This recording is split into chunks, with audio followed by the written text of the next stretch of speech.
రేపు మంగళవారం రోజున మర్చిపోకుండా బెల్లంతో ఇలా చేస్తే చాలండి, మీ అప్పులన్నీ కూడా తీరిపోతాయి. మీరే అప్పులు ఇచ్చే స్థాయికి వెళతారు. అలానే కాకుండా అద్భుతమైన ఫలితాలను చూడగలుగుతారని చెప్పొచ్చు. అప్పుల కూబిలో నుంచి మీరు బయటపడాలన్నా, అప్పులు తీర్చుకునే అంత స్టేజ్లోకి మీరు రావాలన్నా సరేనండి, గుర్తుపెట్టుకోండి. బెల్లంతో ఈ విధంగా ఏంటంటే కనుక పరిహారం చేయండి. బెల్లం గురించి మనందరికీ తెలిసిందే కదా. బెల్లం చాలా చాలా శక్తివంతమైనది, చాలా పవర్ని కలిగి ఉంటుంది. అలానే కాకుండా బెల్లం ఏంటంటే కనుక దైవానికి అంకితం చేయబడేదనమాట. బెల్లంతో చేసుకునే పరిహారాలన్నీ కూడా తప్పకుండా మనకు సిద్ధిస్తాయని చెప్పొచ్చు. పురాణాల ప్రకారం ఏంటంటే మంగళవారం పూట ఎవరైతే బెల్లం పరిహారం చేసుకుంటారో అలాంటి వాళ్ళ యొక్క జీవితం అనేది మారిపోతుంది. అప్పు అనేది సర్వసాధారణంగా ప్రతి ఒక్కరి లైఫ్లో ఉంటుందండి. కొంతమందికి ఏంటంటే కనుక పెద్ద అప్పు ఉంటుంది, కొంతమందికి చిన్న అప్పు ఉంటుంది. కానీ అప్పుని ఎలాగైనా సరే తీర్చుకోవాలనుకుంటూ ఉంటారు కదా, అలాంటి వాళ్ళకి పరిహారం చక్కగా సిద్ధిస్తుందన్నమాట. అసలు అప్పుని ఎలా తీర్చుకోవాలి, అప్పుల కుబిలో నుంచి మనం ఎలా బయటపడాలో తెలుసుకునే ముందు ఒక చిన్న రిక్వెస్ట్ అండి. వీడియోని పూర్తిగా చూడండి, నచ్చితే లైక్ చేయండి, కొత్తగా చూస్తున్నట్టయితే సబ్స్క్రైబ్ చేసుకోండి. మనకేంటంటే రేపు మంగళవారం కదా, మంగళవారం రోజున కొన్ని నియమాలు తప్పక ఆచరించండి. ముఖ్యంగా ఏంటంటే మంగళవారం రోజు ఆంజనేయ స్వామిని పూజిస్తే చాలా మంచిదండి. మన జీవితంలో మనకేంటంటే కనుక కోరికలు తీరవు. కోరికలు తీరక మనం చాలా బాధపడతాం, ఇబ్బంది పడతాం, ఏం చేయాలో అర్థం కాదు కదా. పెద్ద పెద్ద కోరికల్ని సైతం తీర్చుకోవడానికి ఏంటంటే కనుక మంగళవారం చాలా మంది కూడా ఈ పరిహారం చేస్తారు. మరి రేపు మంగళవారం రోజున ఏంటంటే కనుక మీరు కూడా ఈ పరిహారం చేసేసి మీ కోరికను తీర్చుకోండి. ఏమీ లేదండి, ఉదయాన్నే లేచి వంటి స్నానమైనా సరే మన పనులు అయిపోయిన తర్వాత చేసేసుకొని ఒక తమలపాకుని తీసుకోండి. ఆ తమలపాకులో కొంచెం అంతా సింధూరం ఉంటుంది కదా, అది పోయండి. ఆ తర్వాత 2 లవంగాలు పెట్టండి. మీ కోరిక ఏదైతే ఉంటుందో అది చెప్పుకొని దాన్ని తీసుకెళ్లి ఆంజనేయ స్వామి గుడి ప్రాంగణంలో వదిలేసి వెనక్కి తిరిగి చూడకుండా వచ్చేస్తే మీ కోరిక ఖచ్చితంగా నెరవేరుతుందని పరిహార శాస్త్రంలో చెప్పబడుతుంది. కాబట్టి మీరు తప్పనిసరిగా ఏంటంటే కనుక ఈ విధంగా చేసుకోండి. ఇలా చేసేసి మీ కోరిక ఎంత పెద్దదైనా సరేనండి తీర్చేసుకోండి. కోరిక తీరటంతో పాటు మీకు మంచి జరుగుతుంది. చాలా అద్భుతమైన ఫలితాలను కూడా మీరు చూడగలుగుతారని చెప్పొచ్చు. కోరికల్ని తీర్చుకోవడానికి ది బెస్ట్గా పనిచేసే పరిహారం కాబట్టి ఇది ఆచరించండి. అంటే ఈ మంగళవారం చేయకపోతే మళ్ళీ మంగళవారం అయినా సరే చేసుకోండి. అలానైనా సరే కోరిక ఏంటంటే కనుక తీరుతుంది. మనం ఏంటంటే ఆంజనేయ స్వామి గుడి ప్రాంగణంలో పెట్టండి, గుడిలో పెట్టకండి. గుడి ప్రాంగణంలో పెట్టేసి వదిలేసి వచ్చేయండి. అలా రావటం వల్ల మనకు ఏంటంటే కనుక ఆంజనేయ స్వామి అనుగ్రహం కలిగి కోరికలు తీరటానికి అవకాశం అయితే ఉంటుందని పురాణ గ్రంథాల్లో చెప్పబడుతుందన్నమాట. ఇక ఆ తర్వాత ఇంకొకటి ఏంటంటే ఇక్కడ చూసుకుంటే అప్పులు తీరటానికి మనం చెప్పాం కదా బెల్లం పరిహారం చేసుకోమని. అందుకే మీరు మీ అప్పుని తీరాలంటే ఈ బెల్లం పరిహారం తప్పక ఆచరించండి. బెల్లం అనేది ఏంటంటే దైవానికి అంకితం చేయబడుతుంది. బెల్లం భగవంతుడికి నివేదన అయ్యే పదార్థం అనమాట.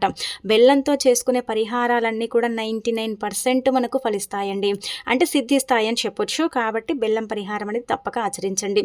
మనందరి ఇళ్లలో బెల్లం ఉంటుంది కదా, తీసేసుకొని ఈజీగా ఏంటంటే కనుక బెల్లంతో పరిహారం చేసుకోవచ్చు. అయితే అప్పు అనేది ఏంటంటే మన జీవితంలో అండి మనం సంపాదించింది సరిపోకనో, మన దగ్గర సరిగ్గా లేకనో, ఏదో ఒక రకంగా అవసరం ఉండో మనం ఏంటంటే అప్పు చేస్తాం. చేసేటప్పుడు ఎంత హ్యాపీగా అప్పు చేస్తామో కానీ తీర్చుకునేటప్పుడు మనకి ఎంత ఇబ్బంది బాధ కలుగుతుందండి.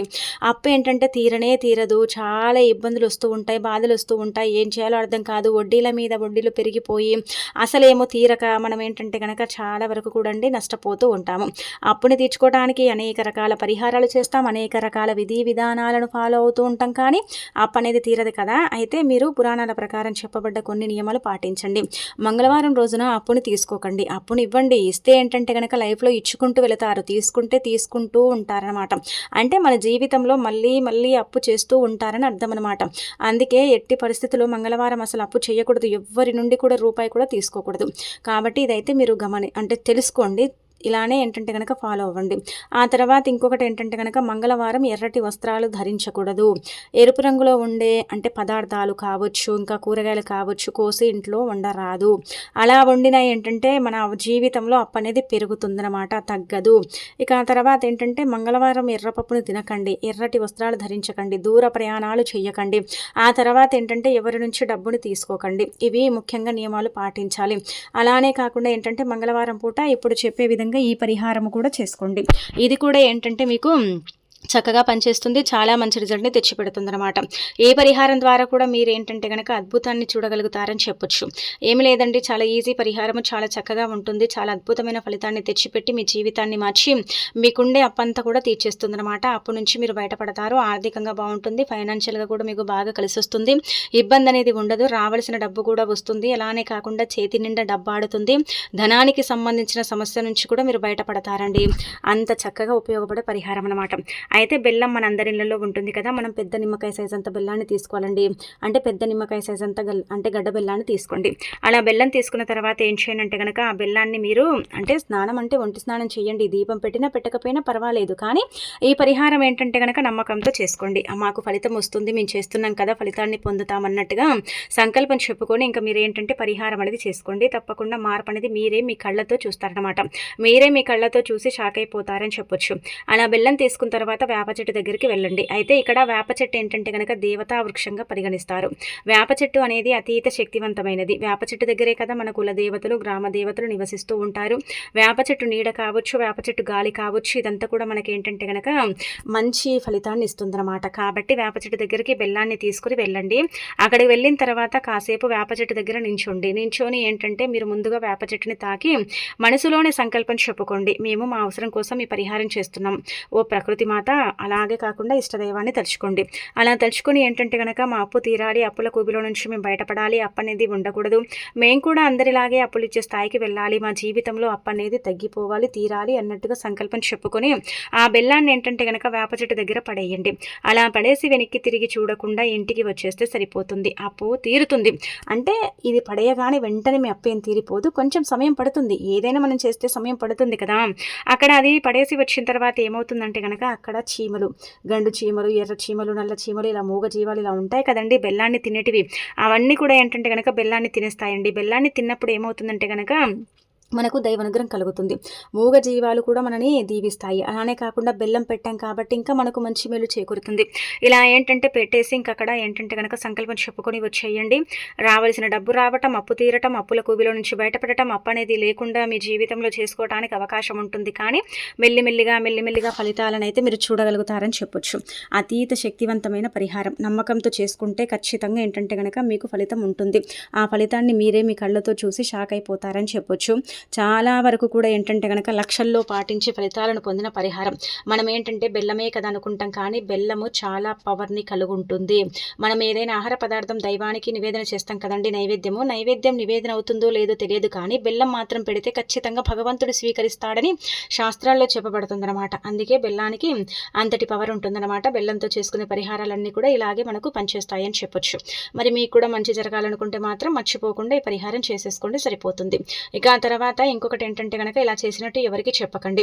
ఒకవేళ ఇంకొకటి ఏంటంటే కనుక మరీ ఎక్కువగా అప్పులు ఉన్నాయండి, ఖచ్చితంగా మా అప్పులు తీర్చుకోవాలనుకుంటున్నామండి అనుకుంటారు కదా, అలాంటి వాళ్ళు బియ్యపిండి తీసుకుని బెల్లం నీళ్ళు ఉంటాయి కదండి, ఒక నిమ్మకాయ సైజ్ అంత బెల్లాన్ని తీసుకుని దాన్ని ఏంటంటే కనుక మొత్తం నీళ్ళల్లో కలిపి ఆ తర్వాత ఆ నీళ్ళు ఉంటాయి కదా బెల్లం నీళ్ళు, ఒక గ్లాసులో బెల్లం నీళ్ళు తయారు చేసుకోండి. అలానే బియ్యపిండి తీసుకోండి, ఒక ముద్ద అండి, మనకు ఒక చిన్న ముద్దలాగా బియ్యపిండి అంటే పెద్ద సైజులో ఉన్న నిమ్మకాయ సైజ్ అంతా బియ్యపిండి ముద్దని చేయండి. దానికంటే ఎక్కువగా కూడా చేసుకోవచ్చు. ఆ బియ్యపిండిలో ఏంటంటే కనుక కొద్దిగంత నల్ల నువ్వులు, ఆ తర్వాత ఒక గ్లాసు బెల్లం నీళ్ళు పోసేసి ముద్దలాగా చేసేసి ఆవు దగ్గరికి వెళ్ళి ఆవుకు నమస్కారం చేసుకొని ఆవు పాదాలను తాకి ఆవు రుచి భాగాన్ని కూడా తాకి సంకల్పం చెప్పుకొని అప్పులు తీరాలని, అప్పుల నుంచి బయటపడాలని కూడా ఇది తినిపించవచ్చు. ఇది కూడా ఏంటంటే కనుక ఆవులు సమస్త దేవతలు కొలువై ఉంటారు. 33 కోట్ల మంది అంటే దేవతలు ఆవులు నివసిస్తూ ఉంటారు. కాబట్టి దేవతల యొక్క అనుగ్రహం కలిగి అప్పు తీరుతుంది. అప్పుల కూబిలో నుంచి మనం బయటపడతాం. అప్పు అనేది ఉండదు, మెల్లిమెల్లిగా తీరిపోతుంది. అప్పు ఏంటంటే కనుక తగ్గిపోతుంది. అప్పు అనేది ఏంటంటే కనుక మనమే ఇచ్చేంత స్టేజ్లోకి ఇంకా చేరుతామని చెప్పొచ్చు. కాబట్టి ఖచ్చితంగా ఇది కూడా చేసుకోండి. ఈ 2 పరిహారాలు కూడా 99% ఫలితాలను తెచ్చిపెట్టే పరిహారాలే. అంటే ఫలితం రాదేమో, అసలు జరగదేమో ఇలా అనుకోకండి, జరుగుతుంది, ఫలితం వస్తుందని భావించుకోండి. తప్పకుండా ఫలితం వస్తుంది. ఫలితాన్ని మీరే మీ కళ్ళతో చూస్తారు. మీరే ఏంటంటే కనుక షాక్ అయిపోతారనమాట. అలా పనిచేసే పరిహారాలండి ఇంకా చేయండి. ఇంకా తర్వాత వచ్చేసి రేపు మంగళవారం రోజున ఖచ్చితంగా ఇప్పుడు చెప్పి ఇంకొక పరిహారం కూడా చేసుకోండి. ఇది కూడా చక్కగా ఉపయోగపడుతుంది. ఇది కూడా చాలా మంచి రిజల్ట్ని తెచ్చిపెడుతుంది. దీనివల్ల కూడా మీకు ఏంటంటే కనుక ఉండే కొన్ని రకాల కష్టాలు, బాధలు, ఇబ్బందులు పోతాయండి. అలానే కాకుండా ఏంటంటే కనుక మీరే అద్భుతాలను చూసి ఆశ్చర్యపోతారండి. ఏమీ లేదు, రాత్రి పడుకునేటప్పుడు ₹1 బిల్లును తీసుకొని ఈ పరిహారం చేసుకోండి. అయితే ₹1 బిల్లు ఏంటంటే కనుక మానవుడి యొక్క జీవితాన్ని మార్చేస్తుందండి. మానవ జీవితంలో ఉండే అనేక రకాల ఇబ్బందులను తీసేస్తుంది. మనం చెప్పాం కదా ముందే, మన జీవితంలో మనం ఏంటంటే కనుక కొన్నిసార్లు కష్టాలను భరించలేకపోతూ ఉంటాం, ఇబ్బందులు పడుతూ ఉంటాం, బాధపడుతూ ఉంటాం, ఏం చేయాలో అర్థం కాదు, చాలా కష్టాలు ఉంటూ ఉంటాయి, చాలా ఇబ్బందులు ఉంటూ ఉంటాయి, అవి ఎలాగైనా సరే పోగొట్టుకోవాలనుకుంటూ ఉంటారు కదా. అలాంటి వాళ్ళు 5 మంగళవారాల పాటు ఏంటంటే కనుక ₹1 బిళ్ళ పరిహారం అనేది చేయండి. ₹1 ఏంటంటే మన జీవితాన్ని మార్చేస్తుందని మనందరికీ తెలిసిందే కదా. రూపాయి లేకపోతే మన జీవితం ఉండదండి. ఆ రూపాయి వల్లనే ఏంటంటే గనక మన జీవితం అనేది సాగుతుంది. అలానే కాకుండా మన జీవితంలో మనం ముందుకు వెళ్ళటానికి ఆ రూపాయే కీలక పాత్ర పోషిస్తుందనమాట. రూపాయి ఏంటంటే గనక 100లో రూపాయి తగ్గినట్టే కదండీ! రూపాయికే కదా మనం చాలా విలువ ఇస్తాం. రూపాయి లక్ష్మీదేవి రూపంగా భావిస్తాం. పరిహార పరంగా కూడా ఏంటంటే గనక రూపాయి బిళ్ళ పరిహారం అనేది చక్కగా పనిచేస్తుందని శాస్త్రాల్లో చెప్పబడుతుందనమాట. అందుకే ఈ ఒక్క రూపాయి బిళ్ళ పరిహారం అనేది ఖచ్చితంగా ఆచరించండి. కేవలం రూపాయే తీసుకోండి. మీరేంటంటే గనక ఈ ప్లేస్‌లో రూ. 2 తీసుకోవటం ఇలా చేయకండి. ఒక రూపాయి తీసుకోండి చాలు. తీసుకొని ఏంటంటే గనక ఆడవారు, మగవారు ఎవరైనా చేయొచ్చు. వీళ్ళే చేయాలి, వాళ్ళే చేయాలి అన్నట్టుగా ఏమీ లేదనమాట. ఎవరు చేసుకున్నా కానీ ఫలితాలైతే ఉంటాయి. రూపాయి బిళ్ళని తీసుకున్న తర్వాత రాత్రి పడుకునేటప్పుడు ఇంకా తిని పడుకుంటారు కదా, పడుకునేటప్పుడు రూపాయి బిళ్ళ తీసుకోండి. ఆడవారైతే ఎడమ చేతిలో, మగవారైతే కుడి చేతిలో పట్టుకోండి. ఇలా పట్టుకున్న తర్వాత ఏంటంటే కనుక సంకల్పం చెప్పుకోండి. పిడికిలు బిగించి రూపాయి బిళ్ళను పట్టుకొని గట్టిగా సంకల్పం చెప్పుకోవాలి. మన జీవితంలో మనకి ఎన్నో అప్పుల బాధలు ఉంటాయి. అలానే కాకుండా ఆర్థికంగా బాగుండదు, ఫైనాన్షియల్గా బాగుండదు, ఏదో ఒక రకంగా కష్టము, నష్టము, బాధ, ఇంకా జీవితం అన్న తర్వాత అన్నీ కూడా సర్వసాధారణంగా ఉంటూనే ఉంటాయి కదా. కొంతమంది లైఫ్లో ఏంటంటే కనుక ఎక్కువగా ఉంటాయి, కొంతమంది లైఫ్లో తక్కువగా ఉంటాయండి. ఇలా ఏంటంటే మీ యొక్క లైఫ్లో ఏవైతే సమస్యలు, కష్టాలు, బాధలు ఉన్నాయో అవన్నీ కూడా చెప్పుకోండి. అలా చెప్పేసుకున్న తర్వాత ఈ రూపాయి బిళ్ళని ఏంటంటే కనుక మీరు పిడికిలు బిగించి పట్టుకుంటారు కదా, అలా పట్టుకొని సంకల్పం చెప్పి తల చుట్టూతో 7 సార్లు తిప్పి ఆ రూపాయి బిళ్ళని దిండి కింద పెట్టి పడుకోండి. తెల్లారి లేచిన తర్వాత ఆ రూపాయి బిళ్ళని ఏంటంటే కనుక పేదవారికి, ఎవరికైనా సరేనండి, బీదవారికి దానం చెయ్యండి. ఇలా చేస్తే ఫలితాలు అధికంగా వస్తాయన్నమాట. ఆ పేదవారి యొక్క అనుగ్రహం కలుగుతుంది. అలానే కాకుండా దానం చేసినందుకు పుణ్యం లభిస్తుంది, మన కష్టం పోతుంది, మన బాధ పోతుంది, మన జీవితంలో నుంచి ఏంటంటే కనుక కొన్ని ఇబ్బందులు కూడా పోతాయని చెప్పొచ్చు. అంత చక్కగా పనిచేసే పరిహారం అండి ఇది. కూడా మీకు ఏంటంటే కనుక చక్కగా సిద్ధిస్తుందని చెప్పొచ్చు. శాస్త్రాల ప్రకారం ఏంటంటే కొంత లక్షల్లో కూడా ఈ పరిహారాన్ని చేసేసి ఫలితాలను పొందిన వారు ఉన్నారని చెప్పడం జరుగుతుందన్నమాట. మరి మీరు కూడా ఏంటంటే కనుక ఆచరించుకోండి. రూపాయినే కదా అనుకుంటాం, కానీ ఆ రూపాయి వల్ల మనకు ఎంతో మెలు జరుగుతుందండి. ఆ రూపాయే మన జీవితాన్ని నడిపిస్తుంది. రూపాయి లేదనుకోండి మన లైఫ్ లేదు అసలు, నిజం చెప్పాలంటే గనక. కాబట్టి రూపాయికి చాలా విలువ ఇస్తారు. కొంతమంది ఏంటంటే రూపాయి కదని చీపుగా తీసి పారేస్తూ ఉంటారు. 10 రూపాయల్లో రూపాయి తగ్గినట్టే, కోటి రూపాయల్లో రూపాయి తగ్గినట్టే కదా.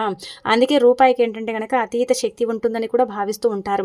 రూపాయి లక్ష్మీదేవి రూపం అన్నమాట. అలానే కాకుండా డబ్బు మన మనుగడని అంటే సాగిస్తుంది. అలానే కాకుండా మన జీవితాన్ని మనకు జీరో నుంచి ఏంటంటే కనుక హీరో లాగా మార్చడానికి కూడా ఈ రూపాయి బిల్లే ఉపయోగపడుతుంది కదా. రూపాయికి అంతటి శక్తి ఉంటుంది. రూపాయి తలుచుకుంటే ఏదైనా చేస్తుంది మానవుడి జీవితాన్ని. కాబట్టి ఇలా రూపాయి బిళ్ళతో పరిహారం చేసుకుంటే కూడా అండి మనకైతే మంచి ఫలితాలు ఉంటాయని చెప్పొచ్చు. చాలా చాలా శక్తివంతమైన పరిహారం కాబట్టి ఇంకా పాటించండి. ఇలా మనం దిండు కింద పెట్టి పడుకున్నప్పుడు ఏమవుతుందంటే కనుక మనలో ఉండే కొన్ని అంటే శక్తులండి, మనం నెగిటివ్గా ఆలోచిస్తూ ఉంటాం. అలానే కాకుండా మనకు కొన్ని గ్రహాలు అనుకూలించక కూడా కష్టాలు విపరీతంగా వస్తూ ఉంటాయి, సమస్యలు కూడా వస్తూ ఉంటాయి. ఎవరితో ఏంటంటే కనుక ఏది మనం పంచుకోము, మనలోనే మనం పెట్టుకొని బాధపడుతూ ఉంటాం, ఇబ్బంది పడిపోతూ ఉంటాం కదా. అలా గ్రహస్థితి మెరుగుపడటానికి, అలానే కాకుండా మనం పడుతున్న కష్టాలకి ఏంటంటే కనుక పులి స్టాప్ పడటానికి, కష్టాలు ఏంటంటే మన నుంచి దూరం అయిపోవడానికి, కష్టాలు అనేవి మన జీవితంలోకి రాకుండా ఉండటానికి కూడా ఈ రూపాయి బిళ్ళ అనేది ఏంటంటే కనుక కీలక పాత్ర పోషిస్తుంది. మన జీవితంలో ఉండే కొన్ని నష్టాలను, బాధలను, సమస్యలను, ఇబ్బందులను తీసేయటానికి, కొన్ని కష్టాలను ఏంటంటే కనుక మన లైఫ్లో నుంచి అంటే దూరం చేయటానికి, అలానే కాకుండా మనకు అనుకూలత ఉండేలాగా చేయటానికి ఈ రూపాయి బిళ్ళ పరిహారం ఉపయోగపడుతుంది. ఎప్పుడైతే 7 సార్లు మన తల చుట్టూతో తిప్పామో 7 ఏళ్ల సమస్యలకు ఏంటంటే కనుక చెక్కు పెట్టినట్టు అవుతుంది. కానీ వెంటనే ఫలితం అయితే రాదనమాట. మెల్లిమెల్లిగా ఫలితం ఉంటుంది. మెల్లిమెల్లిగా ఏంటంటే కనుక ఫలితాన్ని మనం చూడగలుగుతామని చెప్పొచ్చు. అంత శక్తివంతమైన పరిహారము. రూపాయినే కదా అనుకోకుండా